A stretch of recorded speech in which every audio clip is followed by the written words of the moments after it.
Je vous rappelle que nous sommes au 4e thème. Le premier thème, le premier mystère plutôt,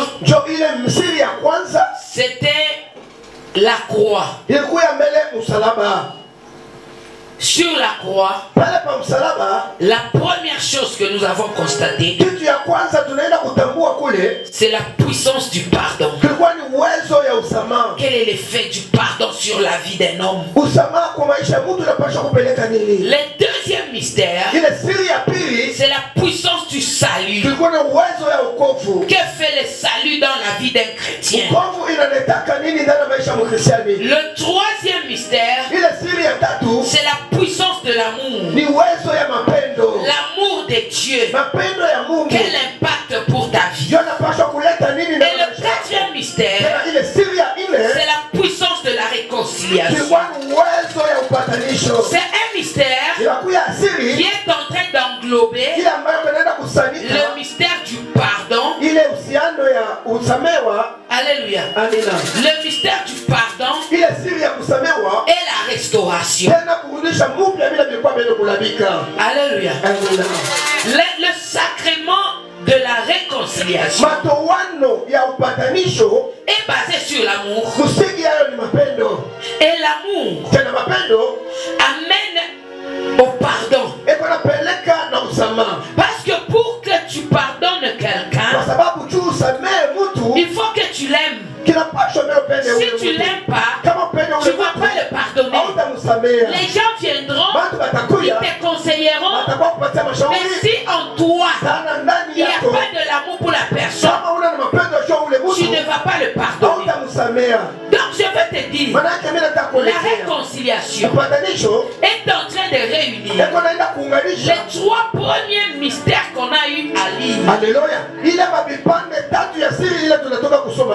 La réconciliation incarne la puissance du pardon. La réconciliation incarne la puissance de l'amour de Dieu. La réconciliation incarne le mystère du salut. Alléluia. Est-ce que quelqu'un m'a compris? L'effet de la réconciliation, c'est le salut. C'est-à-dire quoi? Quand toi, tu vas te réconcilier avec quelqu'un qui t'a fait du mal, la grâce de Dieu va te sauver. Parce que pour être sauvé, il faut d'abord que tu pardonnes afin que Dieu te pardonne. Et quand il te pardonne, il accepte que tu sois sauvé. Je veux dire quoi? Ce mystère de réconciliation, c'est un mystère qui englobe les trois autres précédents. Tu ne peux pas faire de réconciliation sans avoir pardonné. Tu ne peux pas faire de réconciliation si tu n'es pas sauvé. Quelqu'un qui n'est pas sauvé, il va toujours croupir dans le mal.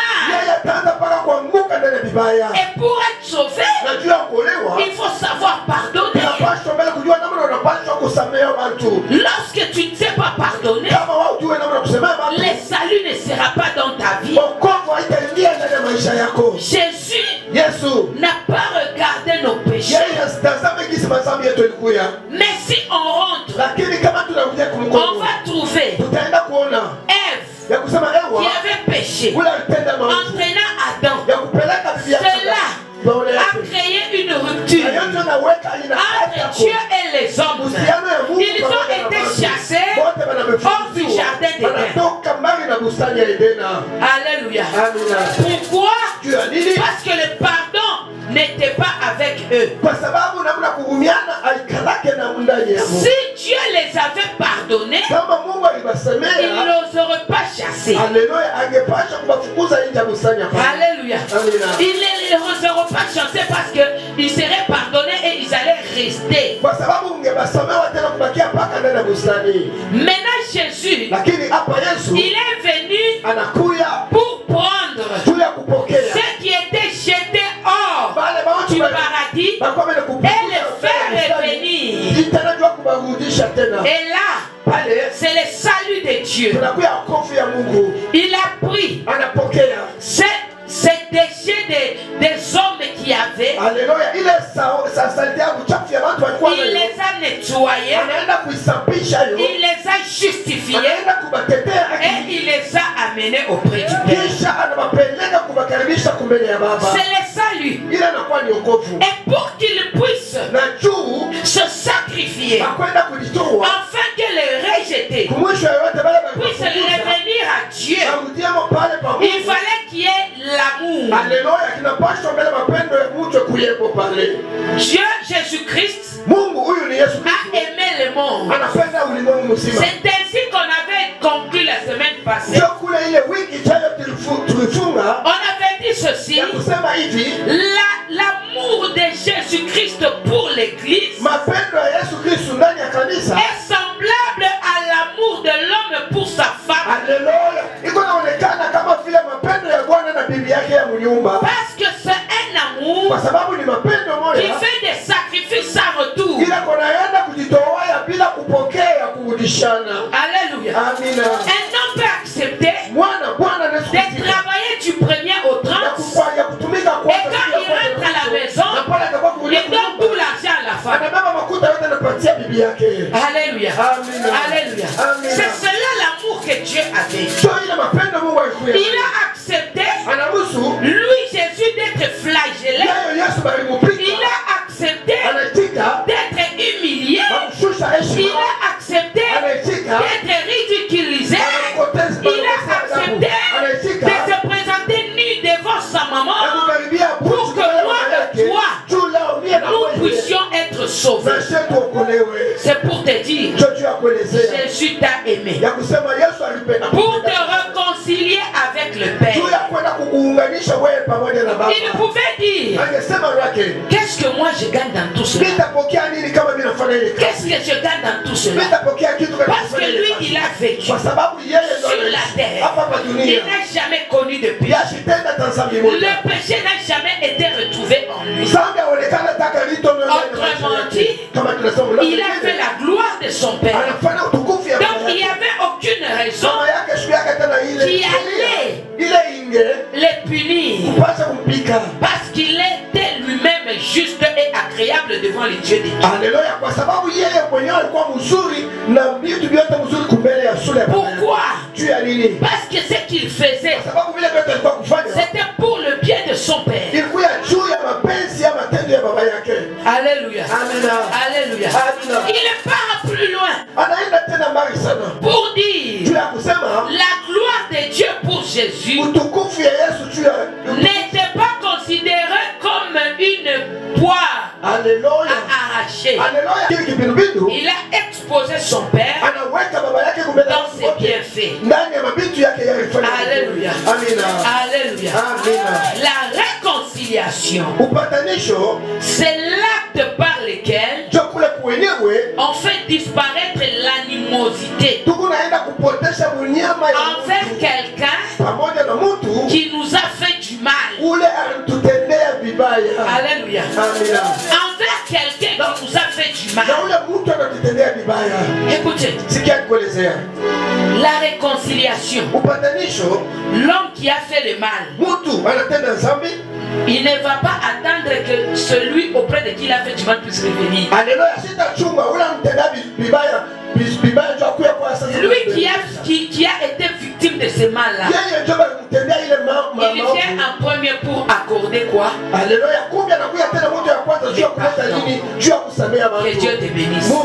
C'est lui qui vient en premier pour apporter le pardon. C'est pourquoi Jésus-Christ sur la croix, il a dit ceci: Père, pardonne-leur parce qu'ils ne savent pas ce qu'ils sont en train de faire. Il n'a pas attendu que ces gens viennent lui demander pardon. Non, lui-même, il est allé. Je vais te poser la question: combien de fois as-tu, toi, tel que tu es là, accepté toi-même de faire le premier pas devant quelqu'un qui t'a fait du mal?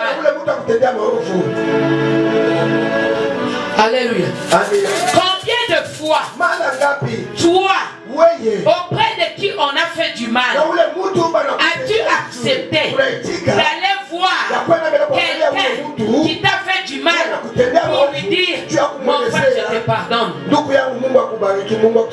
Alléluia. Je te pardonne. C'est pourquoi on dit c'est une puissance. C'est une puissance. Et Jésus, il est allé en premier. Pourquoi?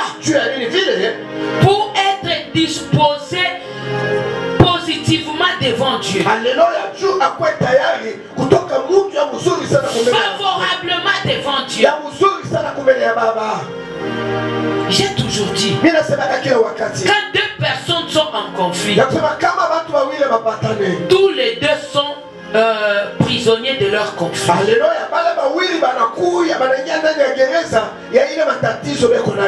Alléluia. Tous les deux sont prisonniers de leur conflit. C'est pourquoi nous allons voir quelqu'un qui est blessé. Ce qu'il a comme résolution, c'est de faire payer à l'autre, qui se traduit par la vengeance. Est-ce que l'esprit de vengeance t'anime-t-il? Alléluia. La réconciliation entraîne la consolation. Alléluia. Quelqu'un qui se réconcilie, il sent même que son cœur est devenu léger.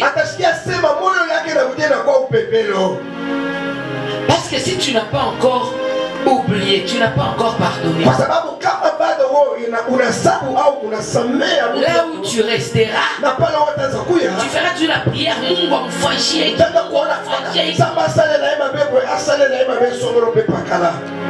Moi je vois des gens, quand ils prient, ils disent seulement oh Seigneur Dieu, ces gens-là n'ont pas été justes avec moi.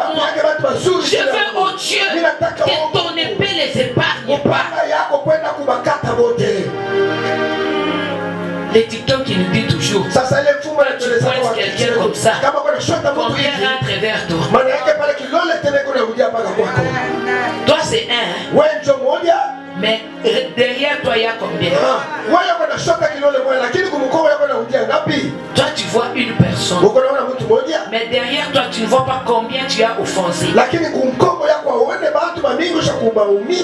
Puisque Dieu sait que nous trébuchons, tantôt d'une manière, tantôt d'une autre. C'est pourquoi la Bible est en train de nous dire nul n'est parfait. Alléluia.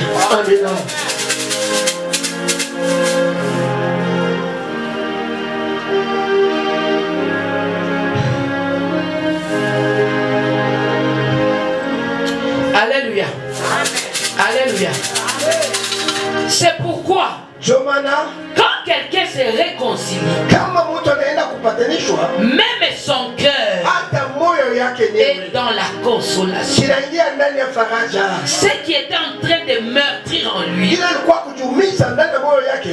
se libère. C'est pourquoi nous disons que la réconciliation de Dieu a libéré le monde des emprises du monde éternel. Dans le temps, il disait les enfants, les pères ont mangé des raisins verts, mais ce sont les dents des enfants qui sont agacés.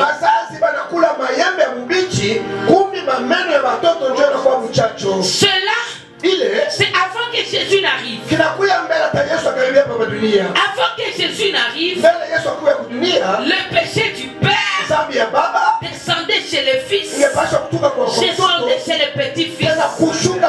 C'est pourquoi, quand tu entres dans la lignée d'Abraham, tu verras que lorsque Abraham était avec sa femme, dans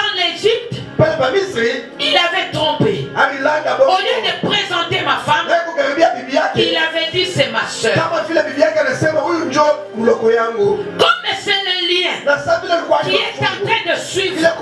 Lorsque Isaac a demandé à Esaïe de venir préparer pour lui le nez pour la bénédiction, on a vu Rachel qui est allée tromper. Le lien est en train de descendre. Et ça ne s'est pas limité là-bas. Nous avons vu dans la lignée de Jacob, lorsque Jacob et sa lignée devaient sortir, la femme de Jacob avait pris les fétiches de son père pour partir avec. Quand son père lui a demandé où sont les fétiches, il a dit, je ne les ai pas pris. Je veux te dire aujourd'hui, ce lien a été coupé par Jésus-Christ. Parce que Jésus nous a réconciliés. Autrement dit, il nous a libérés de tous les liens de nos pères, de nos grands-pères, de nos frères, de nos arrière-arrière-grands-pères, pour qu'aujourd'hui nous puissions être libres, afin que le nom de Dieu soit glorifié. Alléluia. Alléluia. Il a fallu un sacrifice suprême, un sacrifice de vie, pas n'importe quelle vie, mais la vie d'un saint, la vie de celui qui n'a jamais péché, afin que la réconciliation ne puisse pas tout simplement nous mettre avec Dieu, mais nous amener la bénédiction, la grâce, l'élévation. Je vais te dire, la bénédiction est permanente avec Jésus. Parce que Dieu te dit, tout celui qui viendra à moi, il sera béni. Il continue à dire, la grâce de Dieu t'accompagnera. Il continue à dire, la puissance, la gloire, tu seras élevé de gloire en gloire, de puissance en victoire, de puissance en puissance, de victoire en victoire. Parce qu'il y a un Dieu qui élève. La Bible est en train de me dire, si Dieu t'élève, qui peut te rabaisser? Laisse-moi te dire, si un homme t'élève aujourd'hui, il t'élève à son niveau. Mais quand Dieu t'élève, personne ne peut l'arrêter.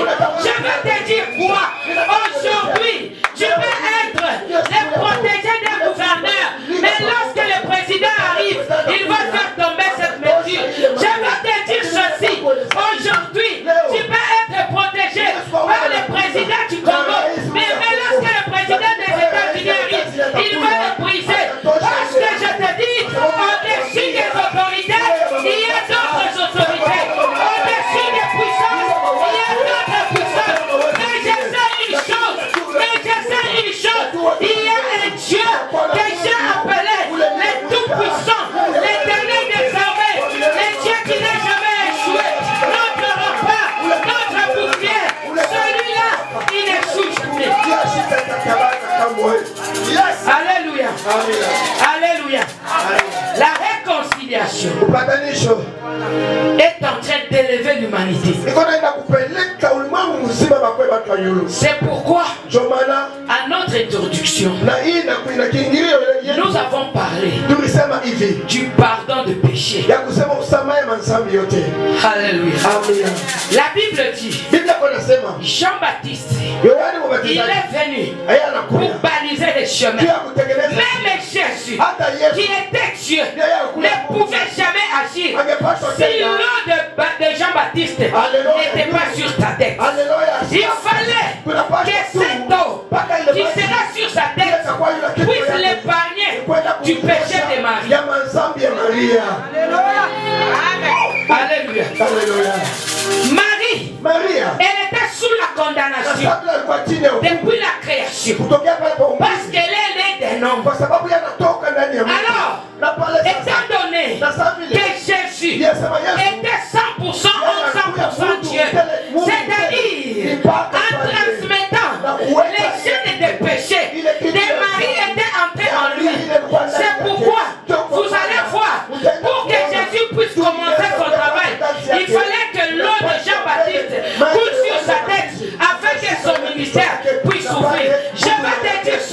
Le pardon a été introduit dans le monde par le baptême.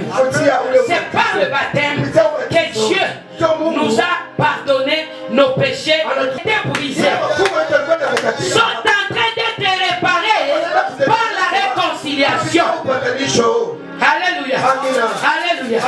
Tous les liens qui ont été brisés, lorsque des personnes se réconcilient, tous les liens vont tomber. L'amertume qui est en train de te ronger va tomber. Les murmures que tu es en train de murmurer contre ton frère vont tomber. Tout ce qui pouvait empêcher ta prière va tomber parce que la porte a été ouverte. Alléluia. Alléluia. Et lorsque quelqu'un pardonne, l'amour revient. Lorsque quelqu'un pardonne, les bonnes relations reviennent. C'est pourquoi je vais te dire, il y a deux fois, nous devons être prudents. Tu peux voir quelqu'un te faire du mal. Toi, tu prends ce mal-là, tu le mets à cœur. Mais au contraire, c'est le piège de Satan pour t'empêcher d'arriver vers ta grâce. Je vais te dire quoi? Il y a quelqu'un qui peut te faire du mal aujourd'hui, mais demain, la même personne est la clé de ta bénédiction.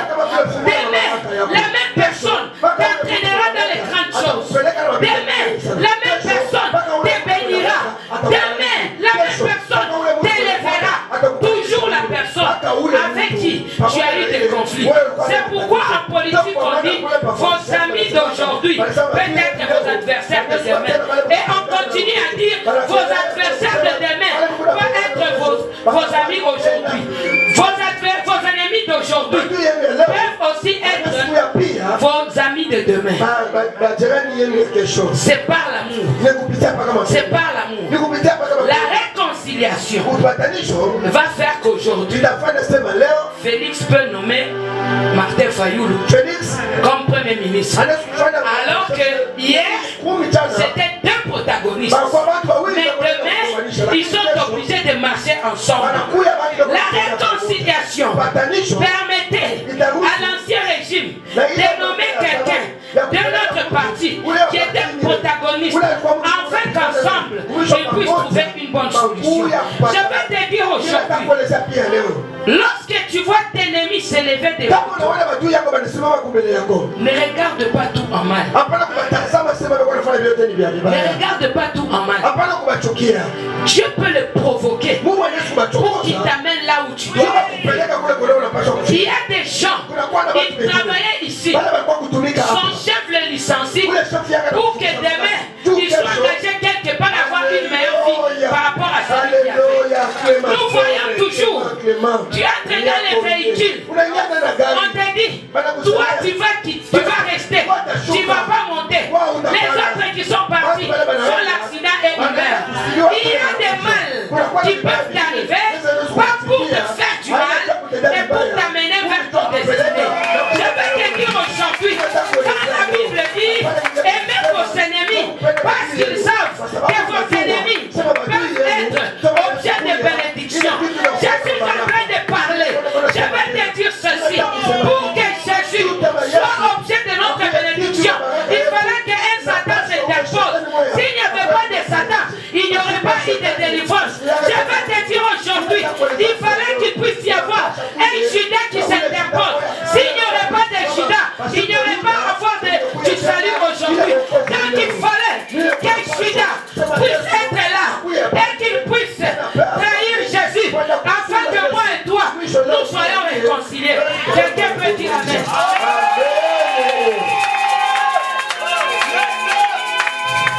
Alléluia. Alléluia. Alléluia. Le sacrement, je vous ai dit ceci, dans la réconciliation, il y a résumé le sacrement de réconciliation.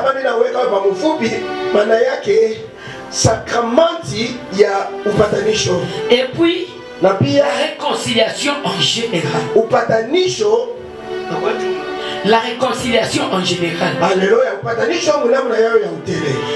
Le sacrement de réconciliation, ou les sacrements, comme on l'a dit, nous entraîne à la rémission de péché.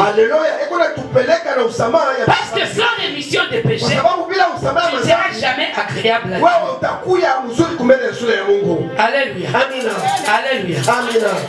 Le baptême, comme on l'a dit, il a même réconcilié Jésus avec Dieu. La confession.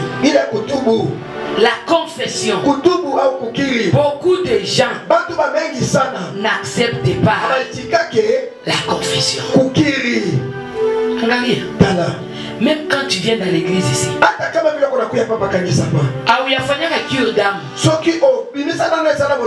ile bukomvi yako itakufuata maisha mzima. Quand on parle de la réconciliation, il faut d'abord commencer par se confesser. La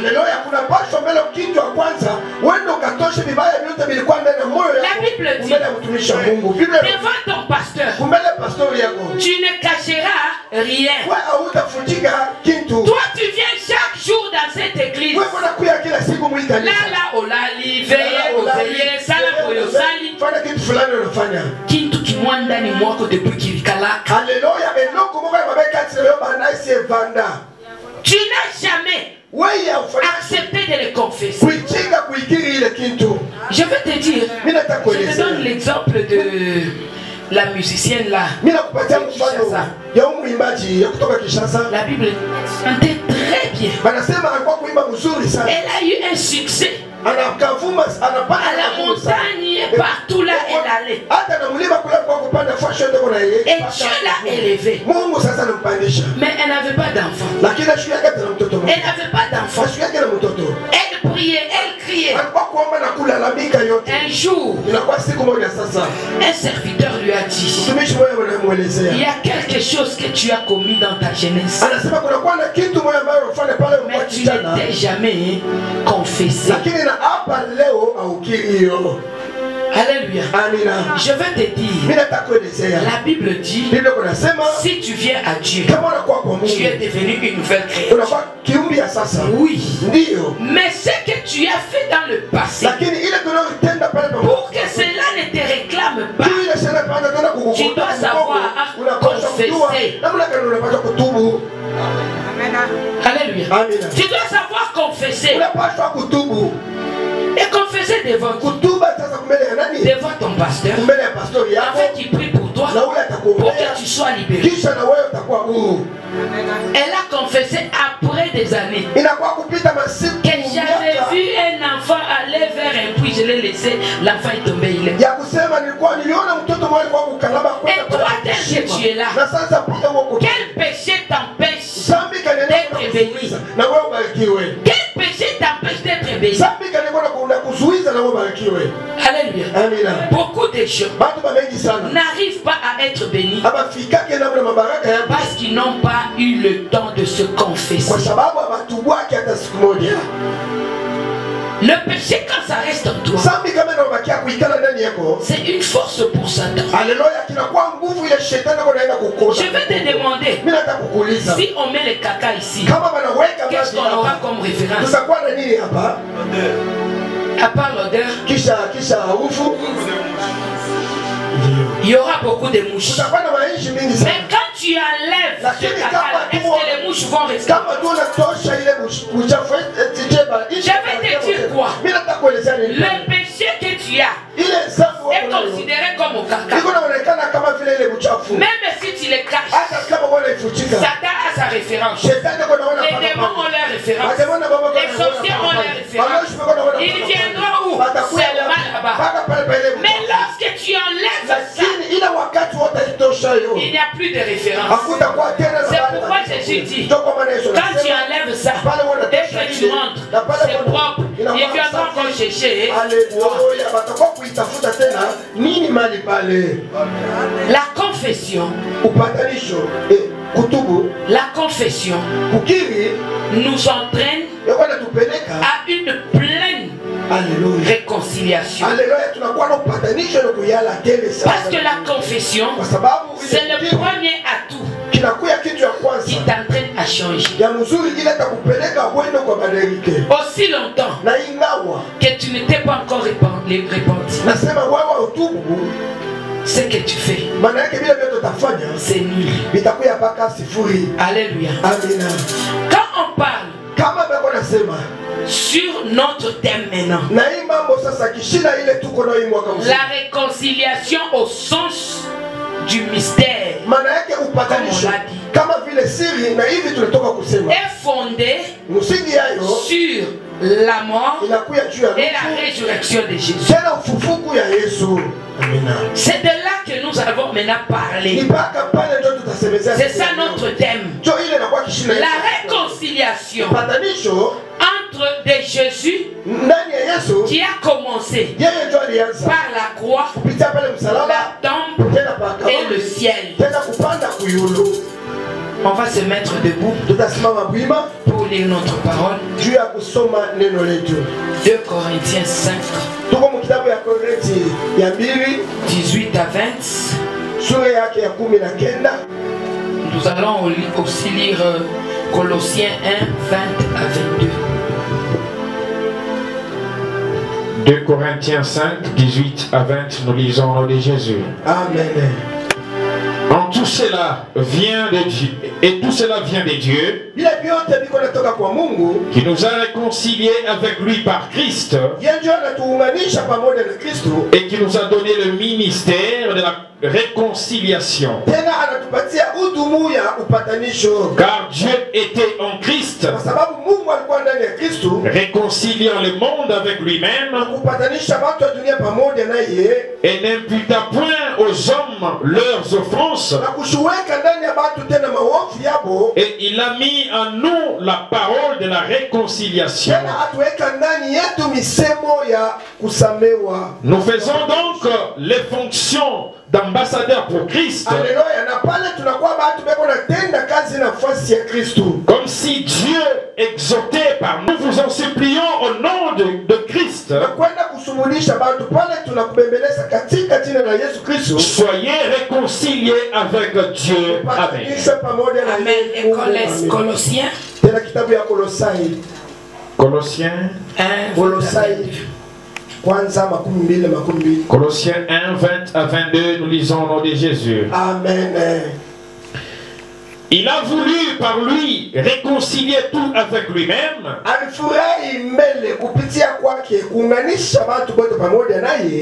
tant ce qui est sur la terre que ce qui est dans le cieux, en faisant la paix par lui, par le sang de sa croix. Et vous qui étiez autrefois étrangers et ennemis par vos pensées et par vos mauvaises œuvres, il vous a maintenant réconcilié par sa mort dans les corps de sa chair,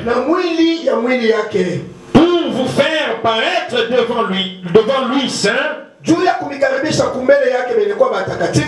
irrépréhensible et sans reproche. Amen. C'est la parole du Seigneur. Il nous dit ceci. Nous sommes dans 2 Corinthiens. C'est que la réconciliation n'est pas notre affaire. C'est l'affaire de Dieu. Ce qui me plaît est qu'il est en train de dire: tout cela est l'œuvre de Dieu. Je vais te dire aujourd'hui, si tu te réconcilies avec ton frère qui nous a réconciliés avec lui par Jésus-Christ et qui nous a confié le mystère de la réconciliation. En effet, Dieu était en Christ. Est-ce que quelqu'un a compris? Quelqu'un a compris? Écoute, Jésus dit ceci aux apôtres. Il lui demande, Jésus nous montrait le Père. Jésus dit, celui qui m'a vu, il a vu le Père. C'est-à-dire quoi? C'est cette parole qui est explicitée. C'est-à-dire quoi? Dieu était en Jésus. Donc Dieu, quand il est venu réconcilier le monde, il était descendu lui-même. Mais Dieu, dans le corps de Jésus, donc celui qui a vu Jésus, il a vu Dieu. Celui qui a fait la volonté de Jésus, il a fait la volonté de Dieu. Celui qui a cru en Jésus, il a cru en Dieu. Pourquoi? Parce que pour réconcilier le monde, Dieu était descendu lui-même dans la peau de Jésus. C'est pourquoi Esaïe est en train de dire, le Fils nous est né, un enfant nous est donné, on l'appellera Emmanuel. Emmanuel, pourquoi? Parce que c'est Dieu qui est avec nous. Et Dieu, quand il était avec nous, il était en Jésus. Et Dieu, quand il était avec nous, il était Jésus. Je veux te dire quoi? Toute réconciliation qui a été faite avec Jésus, l'indirectement avec le Père. Parce que le Père était en Jésus. Jésus n'est pas là aujourd'hui. Je veux te dire, c'est toi, le temple que Dieu utilise, afin qu'il soit représenté sur la terre. Est-ce que je te pose la question? Tel que tu es là, peux-tu avoir Dieu en toi? Es-tu un Dieu là où tu es? Tu vas commencer à te regarder. Tu vas commencer à te regarder. Là, on prend Jésus. Là, on prend Jésus devant la femme impudique. On appelle Jésus. Jésus-Christ de Nazareth. Tu es où? Jésus-Christ de Nazareth. Tu es où? Viens ici. Il y a une femme qu'on a attrapée en train de se prostituer. Elle est impudique. Oh, nous allons rentrer. Qu'est-ce dit la parole? Qu'est-ce dit la parole? Qu'est-ce que la parole a dit? Nous rentrons chez Moïse. Moïse a dit quoi? Moïse a dit, toute femme qu'on trouvera en train de faire l'impudicité, elle sera lapidée et tuée sous la lapidation. Jésus, viens ici. Tu nous dis quoi? Alléluia. Alléluia. Alléluia. Jésus est resté. Il a regardé. Cette femme, c'est une impudique. Cette femme, elle a péché. Cette femme, elle m'a déshonoré. Cette femme n'a pas plu au Père. Mais moi, je suis venu. Moi, je suis venu. Mon travail, c'est de réconcilier l'humanité entière. Comme je suis venu, il se met là-bas. Il commence à écrire mensonge, escroquerie, viol, tout ça. Toi, tu regardes seulement. Mensonge est là. Je suis concerné. Toi, tu regardes seulement. Tuerie est là. Je suis concerné. Toi, tu regardes seulement. Vol est là. Je suis concerné. Toi, tu regardes seulement. Tu manques d'humilité. Je suis concerné. Toi, tu regardes seulement. Manque d'obéissance. Je suis concerné. Jésus a regardé. Devant lui, il n'y avait plus personne. Il n'y avait plus personne. Il a dit, femme, va, ne pêche moins. Tes péchés, tu te pardonner. Pourquoi? Pourquoi? Parce que Dieu devait réconcilier la terre et Dieu pour ne pas permettre à ce que la mort puisse entrer à travers la loi. C'est pourquoi la Bible dit, dans la loi, rien n'a amené à la perfection. Parce que quand tu tues la femme impudique, où est l'homme impudique? Parce que quand tu tues la femme impudique, toi tu n'as jamais péché. Donc avec la loi, il n'y avait pas la perfection. C'est pourquoi il fallait que Jésus puisse venir afin que la perfection puisse s'installer. C'est pourquoi il te dit, Dieu était en Christ, réconciliant le monde avec lui-même. Alléluia. Réconciliant le monde avec lui-même. C'est-à-dire, Jésus était un objet de paix. Il était un objet objet de paix. Je vais te dire ceci. La femme impudique, c'était la sœur de quelqu'un. La femme impudique, c'était l'enfant de quelqu'un. La femme impudique, c'était la nièce de quelqu'un. Mais lorsque tu vas tuer cette femme, qu'est-ce que tu sèmes dans son père? Qu'est-ce que tu sèmes dans le cœur de sa mère? Qu'est-ce que tu sèmes dans le cœur de son frère? Qu'est-ce que tu sèmes dans le cœur de ses frères? Et le jour où ta soeur verra, il cherchera quoi? À se venger. De sorte à ce que ce qui a été fait pour sa famille puisse être aussi payé là. C'est pourquoi Jésus, quand il est arrivé, il a regardé, il a dit: je m'appelle le prince de paix. Nous rentrons toujours dans Esaïe. Il a dit: on l'appellera prince de paix. Parce que devant cette situation, il est celui qui devait apporter la paix. Devant cette situation, il est celui qui devait réunir tout le monde. Et je pense, la femme impudique, quand elle est rentrée, tous ses frères l'ont embrassée. Même ceux qui voulaient la persécuter, ils l'ont embrassé. Jésus, qui est la paix et qui donne la paix, a pu donner la paix dans la société. La réconciliation nous donne la paix. C'est pourquoi Esaïe avait dit: celui qui viendra, il s'appellera le prince de paix. Moi j'ai toujours dit, Satan donne l'argent, Satan donne le pouvoir, Satan te donne tout ce que tu veux. Mais jamais il ne te donnera la paix. Jamais il ne te donnera la paix. Il te donne l'argent quand tu as émission, sacrifiez-moi dans la vie. Il te donne l'argent quand tu as émission, il te donne l'argent quand tu as émission. Tout ça pourquoi? Pour que tu n'aies pas la paix. Tu as l'argent, il faut donner à ton frère.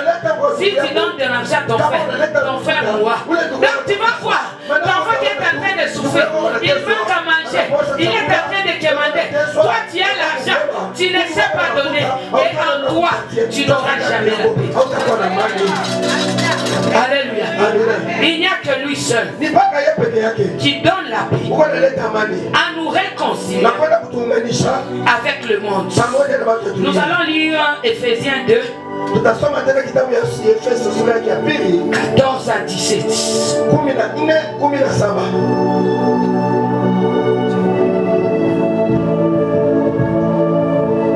Ephésiens 2, 14 à 17, nous lisons au nom de Jésus. Car il est notre paix. Alléluia. Amen. Quand on parle de paix, on voit Jésus. Là où il n'y a pas Jésus, la paix ne peut pas exister. Parce qu'on dit paix égale Jésus. Jésus égale Dieu. Donc là où il y a la paix, il y a Dieu. Pour que tu aies la paix, il faut avoir Dieu. Lui qui de deux n'en a fait qu'un. Alléluia. Amen. Il y avait Dieu le Père. Il y avait Dieu le Fils. Mais quand on est entré dans la parole, la Bible dit Dieu était en Jésus, réconciliant le monde avec lui-même. Des deux, il n'a fait qu'un seul. Jésus en tant que Fils, Dieu en tant que Père, le tout incarné dans un corps qu'on a appelé Emmanuel. Jésus-Christ, forme physique, Dieu, forme spirituelle, Dieu plus Jésus-Christ, ça nous donne Emmanuel. Il a de tous les deux, il a fait une seule personne. Et qui a renversé le mur de la séparation. Alléluia. Il a renversé le mur de la séparation. Je vais te dire dans les tabernacles, ce n'est pas tout le monde qui allait entrer. Dans les tabernacles, il y avait les lieux les plus saints. Mais la Bible me dit, lorsque Jésus est mort, la foi s'est divisée. Tu vas jusqu'en bas. Je vais te dire ceci. Lorsque Adam et Ève ont péché, la Bible me dit, ils ont été chassés. Ils ont été chassés du paradis. Et à la limite, on a mis des anges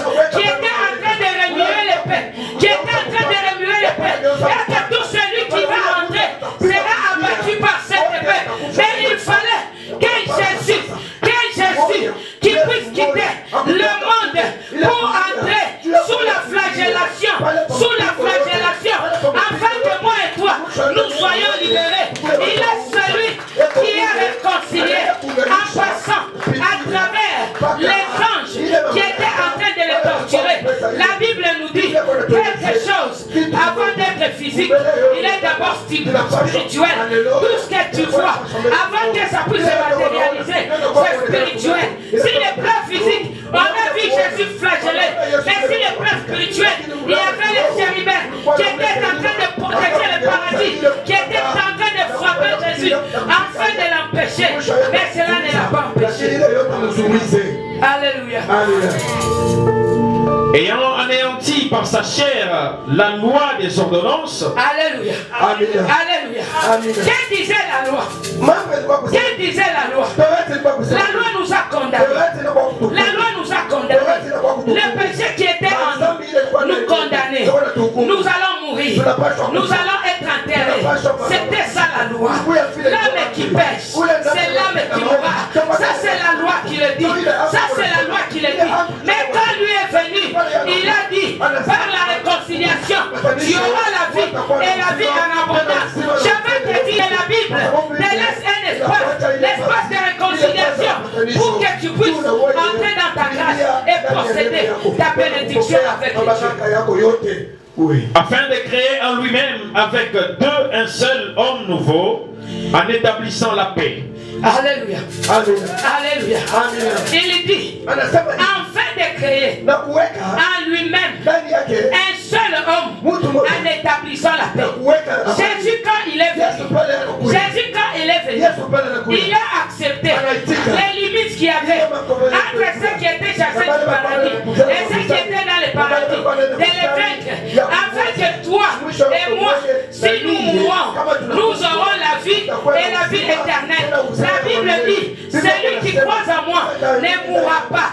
Il aura la vie et la vie éternelle. Et c'est par cela que Dieu nous a justifiés. En lui, il nous a amenés à retrouver la paix. Dans le temps, quelqu'un pouvait mourir. Les gens vont aller faire des sacrilèges avec le corps. Mais je te dis aujourd'hui, si tu meurs en Christ, dès qu'on déclare sur toi, le monde des ténèbres peut faire tout ce qu'il veut, mais cela sera sans effet. Parce que toi et ton corps et tes habits et tout ce qui t'appartient est déjà sanctifié par le corps. Et de réconcilier l'un et l'autre en un seul corps avec Dieu par la croix, en détruisant par elle l'inimitié. Alléluia. Alléluia. Il était sur la croix, crucifié. Il a regardé. Il a regardé. Il a dit, Jean, voici ta mère. Mère, voici ton fils. Quand il était sur la croix, ce qu'il avait comme mission, c'était réconcilier les hommes avec Dieu. C'est pourquoi il a présenté Marie, qui est mère de Jésus, qui incarne la divinité de Dieu. Il a présenté à son fils comme Jean, qui était un humain, qui n'avait rien de spirituel. Parce que je vais te dire quoi, le fait que Marie a conçu, on l'appelle Immaculée Conception. C'est-à-dire, elle a conçu sans avoir eu de rapport. Et cette puissance qu'il a couverte, Jésus était à lui, a apporté une sanctification. Alléluia. C'est que lorsque Jésus était dans ce ventre, étant donné qu'il était Dieu, Marie était sanctifiée. Tu vas le lire. Si tu vas dans des récits, tu verras les occultistes, la façon de travailler. Pour que ses puissances augmentent, il va se chercher une fille vierge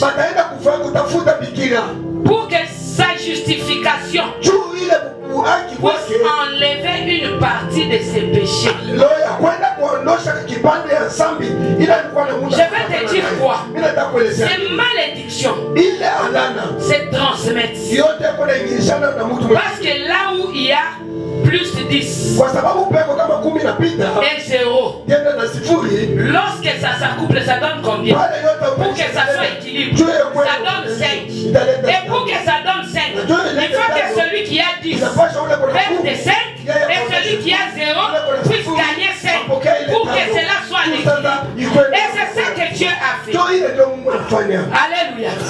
Alléluia. Et cela continue à s'appliquer jusqu'aujourd'hui. C'est pourquoi quand Dieu parle de Satan, il dit c'est un malin. Parce qu'il n'invente rien. Il ne prend que la doctrine de Dieu pour l'appliquer sur les humains. Alléluia. Il prend la doctrine de Dieu pour l'appliquer sur les humains. Et tu verras.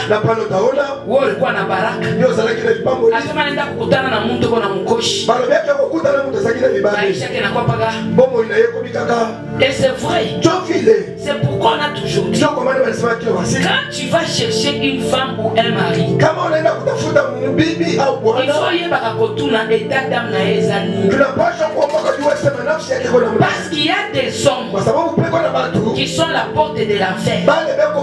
Il y a aussi des femmes qui sont la porte de l'enfer.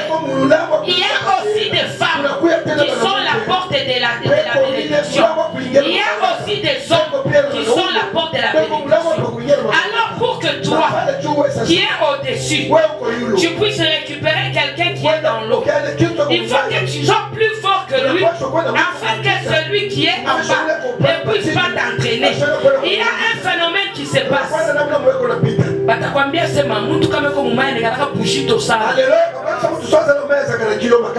Parce que quand Dieu dit sous la terre, c'est-à-dire sous la terre, il y a des puissances. Et quand quelqu'un tombe, toutes ces puissances s'accrochent à cette personne afin que cette personne puisse descendre. Et toi tu es au-dessus, tu t'accroches à cette personne pour que tu puisses l'élever. La même personne, tu la mets sur la balance, elle pèse 50 kilos. Mais quand elle est dans l'eau, tu essaies de la tirer, la personne pèse 100 kilos. Pourquoi? Parce que les principautés qui sont dans les eaux sont en train de la tirer. Je vais te dire aujourd'hui, l'Éternel est Dieu. Il a fallu qu'il aille faire 40 jours et 40 nuits. Alléluia. Afin d'acquérir une puissance supérieure. Alléluia.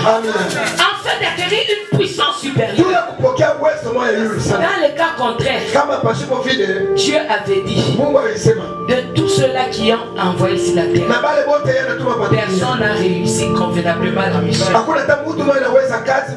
Élie était là. Il a fait des miracles. Il arrive là, il dit Dieu, moi, j'ai fait tuer le prophète des Baals. Ton nom a été rejeté. J'ai remis ton nom. Mais regarde, Jézabel cherche à me tuer. Je suis fatigué. Je vais mourir. Il y a Moïse qui est arrivé. Il a traversé la mer Rouge à pied. Il a eu des miracles et des prodiges. À cause de lui, la terre s'est ouverte, les gens sont tombés. Et quand il arrive, les gens commencent à pleurer. On n'a pas de l'eau, on n'a pas de l'eau. Il regarde, oh Dieu, ces gens pleurent, ils ont besoin de l'eau.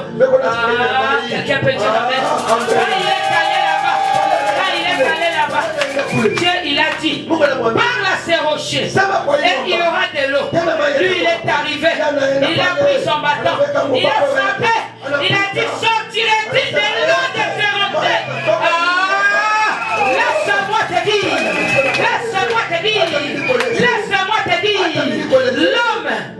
l'homme ne peut pas vaincre Satan si ce n'est que par Jésus. Alléluia. Alléluia. Il est celui qui a réconcilié le Père avec les hommes, afin que quiconque invoque le nom de Jésus sera sauvé. Quiconque invoque le nom de Jésus sera sauvé. Ce n'est pas le nom de Mahomet, ce n'est pas le nom de Kimbangu, ce n'est pas le nom de Catherine Kachama, ce n'est pas le nom de Adira Bala, ce n'est pas le nom de celui que tu connais, mais la Bible dit celui qui invoque le nom de Jésus-Christ, il sera au nom de Jésus-Christ. 17. Il est venu annoncer la paix à vous qui étiez loin et la paix à ceux qui étaient prêts. Amen. Jésus, il est venu annoncer la paix à ceux qui étaient loin, mais aussi à ceux qui étaient près. Je vais te dire quoi? Jésus-Christ, s'il s'était limité en Jérusalem, aujourd'hui, on allait peut-être l'oublier. On allait peut-être l'oublier. C'est pourquoi, quand il a apporté la paix, il fallait que les disciples puissent être persécutés pour qu'ils puissent fuir. Et aller dans divers coins, annoncer l'évangile. Si on les avait laissés dans Jérusalem, aujourd'hui nous on n'allait pas connaître Christ. Il est celui qui a vu Paul en train d'aller à Damas. Il a interrompu pour qu'il fasse sa mission. Je veux te dire aujourd'hui, Dieu est un obstacle pour plusieurs. Il peut t'amener un défi dans ta vie afin que les gens soient sauvés. C'est ça. Alléluia. Alléluia. Les apôtres ont été prêchés. Mais si l'évangile était reçu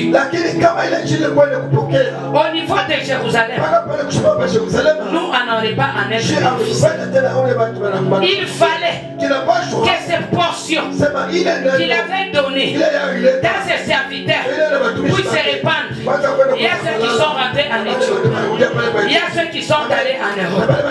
Il y a ceux qui sont allés en Amérique. Partout là où il était, ils étaient en train de prêcher Jésus.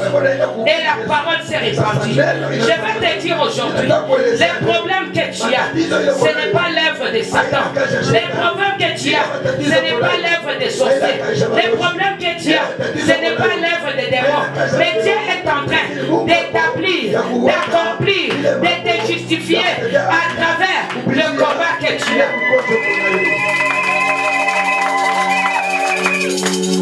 Alléluia. Alléluia. Dieu donne la paix. En Asie, il continue à donner la paix. En Afrique, parce qu'il est l'unique Dieu. L'Afrique, qui avait ses ancêtres, aujourd'hui ils ont reconnu qu'il y a un Dieu. L'Europe, qui avait la magie blanche, aujourd'hui ils ont reconnu qu'il y a un Dieu. L'Amérique, qui avait ses sacrilèges, ils ont reconnu qu'il y a un Dieu. Je vais te dire, la paix qui a commencé avec Jésus en Israël s'est répandue.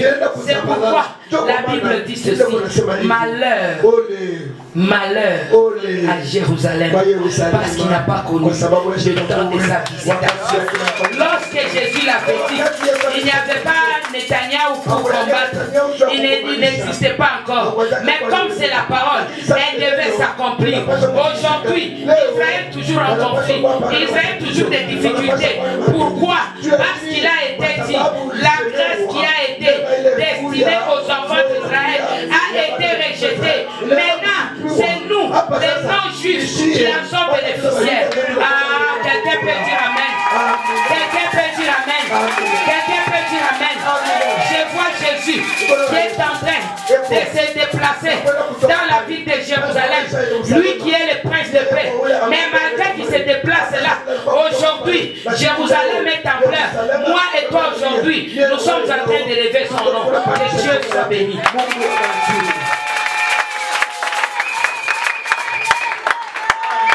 Alléluia. Alléluia.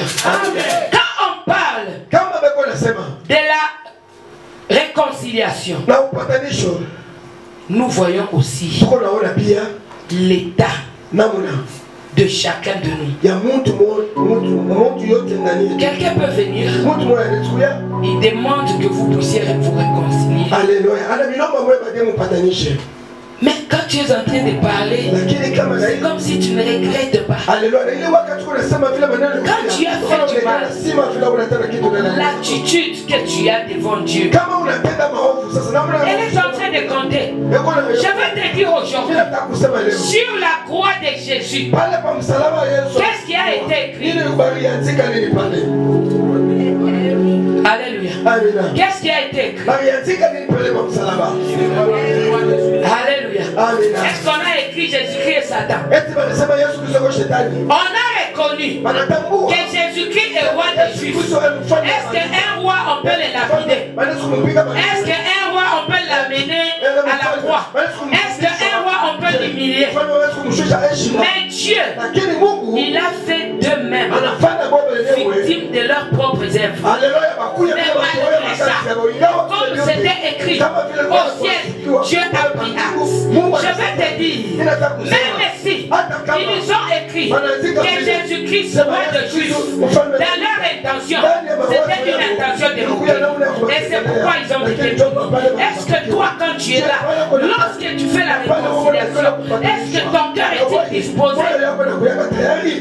Ou bien quand quelqu'un te demande pardon, tu es en train d'afficher un rire. Sache que même si c'est toi qui as été puni, si tu n'arrives pas à pardonner, le péché de l'autre rentre. Alléluia. Quand quelqu'un demande pardon, il n'y a plus de condamnation. C'est pourquoi quand nous prions, sachons prier avec un cœur serein. C'est-à-dire quoi? Quand tu as demandé pardon,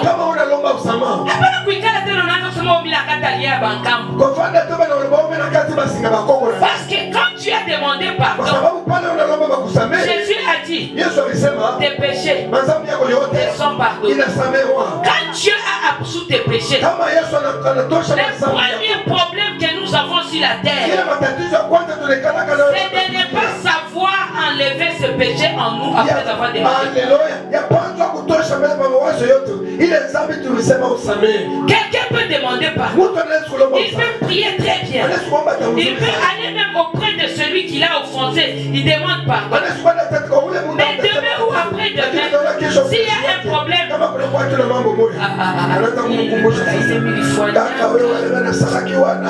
unajua tushi mwili tu ya zambi, ce que tu confesses, c'est ce qui t'arrive. Comment mwili yako ya zambi, est-ce que Jésus va rester en toi? Quand tu es avec Dieu, tu t'es réconcilié, tu sais que tes péchés ont été absous. Oublie ça. Alléluia. Oublie ça. Quand tu avances avec Jésus, ne regarde pas derrière. La Bible dit, celui qui regarde derrière n'est pas dit. Quand tu regardes derrière, mensonge. Quand tu regardes derrière, prostitution. Quand tu regardes derrière, calomnie. Quand tu regardes derrière, tout ce que tu as fait. Non. Quand tu es avec Dieu, tu t'es réconcilié avec lui. Commence à voir devant. Là, tu parles. J'ai donné aux pauvres. J'ai aidé ceux qui sont faibles. J'ai accompagné ceux qui étaient malades. J'ai prié pour des faibles. Et c'est ça qui t'accompagnera devant Dieu. Ce n'est pas ce que tu as fait dans le passé qui sera avec toi. C'est là le problème avec les Congolais. Les Congolais n'arrivent pas à se pardonner eux-mêmes. Alléluia. Ils n'arrivent pas à se pardonner eux-mêmes. Il peut pardonner quelqu'un d'autre, mais il n'est pas comme un bocalo qu'on a fait. Mais vraiment, je suis en train de payer les prix. Si toi tu payes les prix, l'œuvre de la croix fait quoi? Alléluia. Si toi tu payes les prix, quel est le fruit de l'œuvre de la croix? Amen. Alléluia. Quand Dieu est venu nous réconcilier, c'est-à-dire quoi? Tous nos péchés justifiés. C'est pourquoi nous parlons avec Dieu. Si on a encore les péchés, on va parler comment avec Dieu? Quand nous voyons la présentation de la prière de l'Église, avant de demander quoi que ce soit à Dieu, on commence par faire quoi? Demander pardon. C'est pour créer le chemin. Et puis on demande que le Saint-Esprit nous couvre. Alléluia. Alléluia. C'est par ce chemin-là que nous serons sauvés. Alléluia. Le mystère de la réconciliation permet la réadmission. Non, la réadmission. Au ciel là, quand les Adam et Ève étaient là, ils ont été admis pour le paradis. Quand ils ont péché, on les a chassés. Maintenant, le mystère de la réconciliation permet la réadmission. Alléluia. Par ce mystère, Dieu accepte que nous puissions encore entrer au paradis. C'est pourquoi Jésus, quand il était parlé, il avait parlé du parabole du pauvre Lazare et de l'homme riche. Mais quand il était sur la croix, il n'avait plus parlé, parce que quand il parlait là, il a parlé du sein d'Abraham. Alléluia.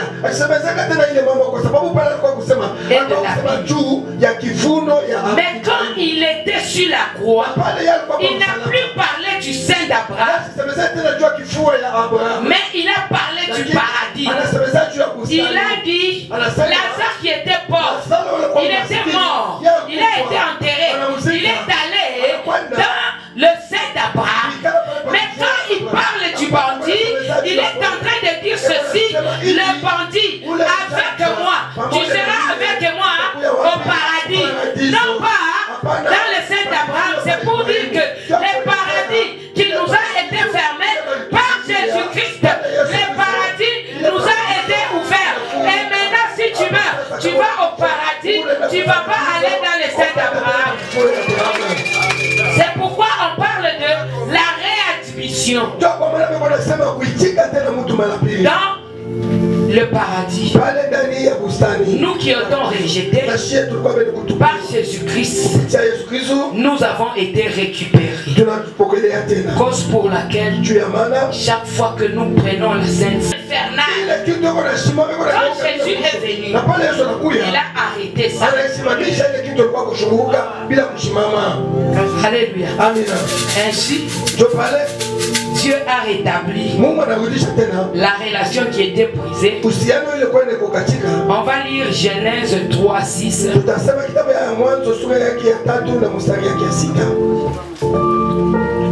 Genèse 3:8.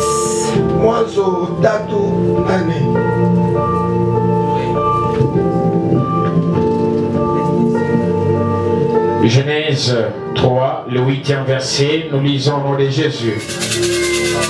Alors ils entendirent la voix de l'Éternel Dieu qui parcourait le jardin vers le soir.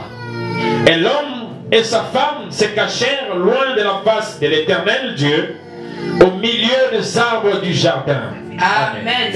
Amen. C'est-à-dire, lorsque Adam et Ève ont péché, ils se sont cachés de la face de l'Éternel. Mais avec Jésus-Christ, Jésus nous a exposés à la face de l'Éternel en nous réconciliant, nous et le Père. On va lire Ésaïe 6:5.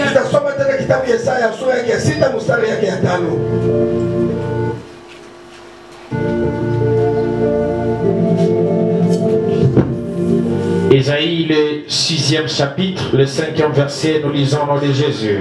Amen. Alors j'ai dit, ce verset 5. Malheur à moi, je suis perdu, car je suis un homme dont les lèvres sont impures. J'habite au milieu d'un peuple dont les lèvres sont impures, et mes yeux ont vu le roi, l'Éternel des armées. Alléluia. Alléluia. La condamnation qu'on a vue était en train de persister dans les hommes. C'est pourquoi, lorsque Esaïe vit la vision de Dieu, il dit malheur à moi, parce que je suis pécheur. Quelqu'un peut dire amen. Lui, il s'est reconnu pécheur. Il s'est vu un homme qui est appelé à la perdition. Alléluia. Alléluia. Mais quand Dieu est venu, alléluia, la Bible nous dit,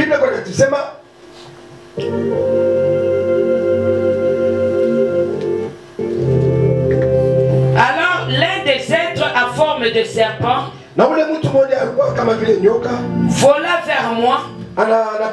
Il tenait à la main une braise qu'il avait prise sur l'autel avec des pincettes, et il m'en toucha les lèvres et dit, maintenant que ceci vient d'être appliqué sur tes lèvres, ta faute est enlevée et ton péché est expié.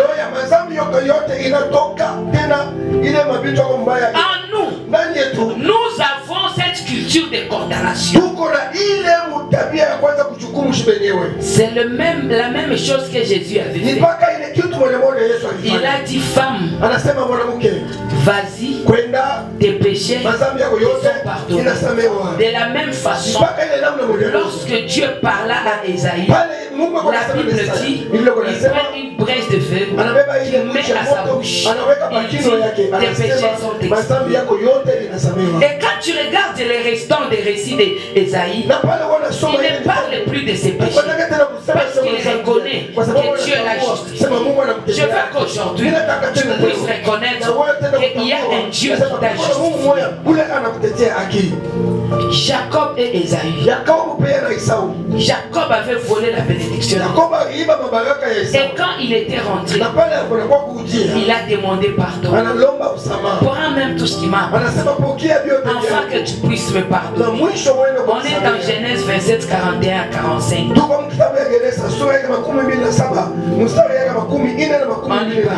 On lit pas. Genèse 27, 41 à 42. Genèse 27, 41 à 45.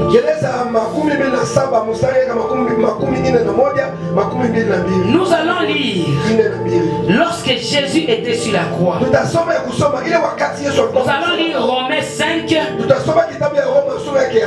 verset 1. On saute. Et puis 10 et 11. Romains 5, le premier verset. Étant donc justifié par la foi. Alléluia. Alléluia. Pour être justifié, pour réconcilier avec Dieu, il faut d'abord avoir la foi. Si tu n'as pas la foi, tu ne seras pas justifié. Donc tel que tu es là, la justification dépend de toi-même. C'est pourquoi je te dis, si toi-même tu ne te pardonnes pas, c'est difficile que Dieu te pardonne. Si tu as demandé pardon, oublie le péché afin d'avancer. Nous avons la paix avec Dieu par notre Seigneur Jésus-Christ. Alléluia. L'unique personne qui restaure notre paix, ce n'est que Jésus-Christ. C'est pourquoi je te dis, sur la croix, Jésus-Christ a restauré la paix qui nous avait été volée. On sait pour 10. Car si lorsque nous étions ennemis, nous avons été réconciliés avec Dieu par la mort de son Fils. Alléluia. Nous étions ennemis avec Christ. Parce que nous avions nos petits dieux auprès de qui on avait la foi. Donc dans le temps, quelqu'un peut rester comme ça. Il s'est dit, j'implore les dieux du soleil, j'implore J'implore les dieux des cultures. J'implore le Dieu de ceci. Pourquoi? Parce que nous étions ennemis à ces dieux. Mais Dieu est venu nous réconcilier. Et aujourd'hui, on ne reconnaît que lui seul comme notre Seigneur et Sauveur. À plus forte raison, étant réconciliés, serons-nous sauvés par sa vie. Et non seulement cela, mais encore nous glorifions en Dieu par notre Seigneur Jésus-Christ. Alléluia. Amen. Le problème de réconciliation, on ne se limite pas seulement là-bas. On a été réconciliés, mais on est aussi glorifiés. C'est-à-dire quoi? Regarde, lorsque les disciples ont demandé à Jésus, ils ont dit, nous avons tout laissé, nous t'avons suivi, qu'est-ce que nous aurons? Sur la terre, tu seras béni. Au ciel, tu entreras dans le paradis. Donc, la réconciliation ne consiste pas seulement à ce que nous puissions avoir les bonnes relations avec Dieu, mais au-delà de cela, sur la terre, nous serons bénis et dans les cieux, nous aurons la vie éternelle. C'est ça même le vouloir de la réconciliation. La réconciliation n'est pas quelque chose qui est stationnaire, mais c'est quelque chose qui dure à vie. Cette réconciliation nous a amenés au paradis. Cette réconciliation nous a bénis sur la terre. Il a dit, tu appelleras à l'existence des choses qui n'existent pas. Là où tu es, si tu déclares la bénédiction te suit. Pourquoi? Parce que tu t'es déjà réconcilié avec Dieu. Par qui maintenant nous avons obtenu la réconciliation. Amen. Amen. Amen. Alléluia. Amen. Sans Jésus, il n'y a pas de réconciliation. Hébreux 2:17. Quand on donne les versets, vous écrivez et puis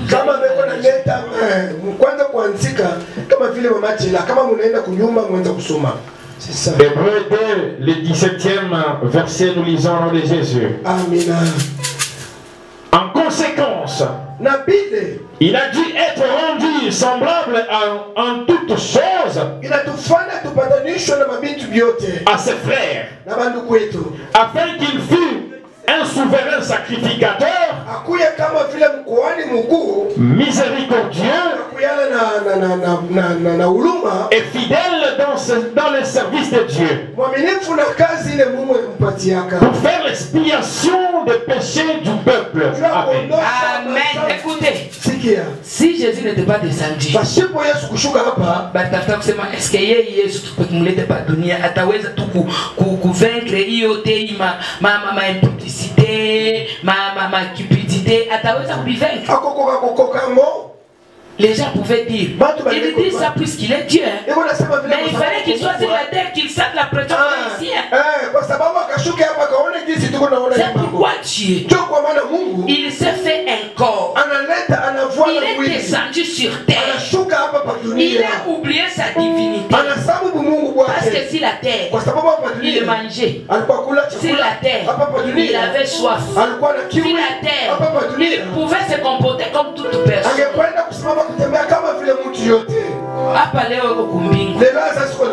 Est-ce qu'il a besoin de prendre du vin ou bien du pain? Mais quand il était sur la terre, il était en train de marcher. Il a vu un figuier. Il a dit, Pierre, va me prendre d'abord quelques fruits là-bas, je vais manger. Quand Pierre est arrivé, il n'a rien vu. J'ai maudit cette plante, elle va sécher. Donc, quand il était là, réellement il était homme. Il pouvait marcher, se fatiguer, avoir faim et faire tous les besoins que tout le monde peut avoir.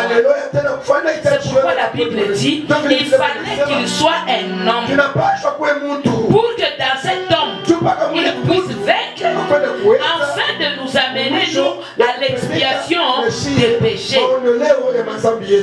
Amen. Alléluia. Alléluia.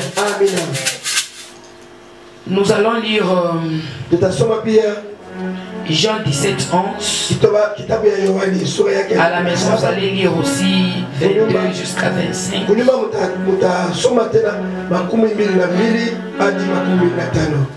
Jean 17, 11, nous lisons dans les Jésus. Amen. Je ne suis plus dans le monde. Et ils sont dans le monde. Et je vais à toi, Père Saint. Garde en ton nom ce que tu m'as donné, afin qu'ils soient un comme nous. Amen. Alléluia. Ici, on a bien parlé plus que là-bas. Bientôt, je ne serai plus dans le monde, car je viens à toi. Mais eux, ils vont rester dans le monde. Père Saint, garde-le par les pouvoirs de ton nom. C'est lui que tu m'as donné pour qu'il soit un comme nous le sommes. Écoutez, cette réconciliation, Jésus reconnaît qu'il est un avec le Père. Il va plus loin pour rendre aussi un avec Dieu. C'est pourquoi il dit, moi je suis en train de monter, mais eux restent ici. Que Dieu, tu sois un avec eux. Et cela c'est pour confirmer la parole qu'on a lue en Corinthiens 18 et 19.